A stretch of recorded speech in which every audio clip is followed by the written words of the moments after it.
বিশ্বকাপ ভেন্যু কোথায় হবে তা নিয়ে আলোচনা করতে নয়, মূলত বাংলাদেশকে রাজি করানোর উদ্দেশ্য নিয়েই বাংলাদেশে আসছে আইসিসির প্রতিনিধি দল।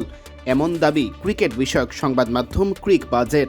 এর আগে ক্রীড়া উপদেষ্টা আসিফ নজরুল গণমাধ্যমকে জানান, বাংলাদেশে আসবে আইসিসির প্রতিনিধি দল। তখন অনেকেরই ধারণা ছিল বিশ্বকাপ ভেন্যু নিয়ে সিদ্ধান্ত নিতেই হয়তো আইসিসির এই বাংলাদেশ সফর। তবে আসলে উল্টো। অনর বাংলাদেশকে কোনোভাবে ভারতে রাজি করা যায় কিনা জয় শাহর নেতৃত্বাধীন বিশ্ব ক্রিকেটের নিয়ন্ত্রক সংস্থা সেই পায়তারাই করছে। মুস্তাফিজুর রহমানকে আইপিএল থেকে বাদ দেওয়ার ইস্যুতে সরগরম এখন ক্রিকেট দুনিয়া। বিসিবি এর প্রতিবাদ হিসেবে নিরাপত্তা শঙ্কায় বাংলাদেশের বিশ্বকাপ ম্যাচ শ্রীলঙ্কায় আয়োজনের দাবি জানিয়েছে। ভারতের সাথে এই টি-20 বিশ্বকাপের সহ আয়োজক দ্বীপদেশ শ্রীলঙ্কা।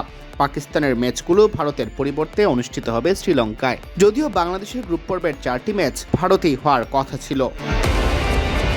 আইসিসির সাথে এ নিয়ে আলোচনাও হয়েছে বিসিবির, যদিও আসেনি কোনো সমাধান। বিসিবিকে রাজি করাতে এবার বাংলাদেশে আসছে আইসিসির প্রতিনিধিরা। তাদের চেষ্টা থাকবে বাংলাদেশকে ভারতের মাটিতেই বিশ্বকাপ খেলতে রাজি করার।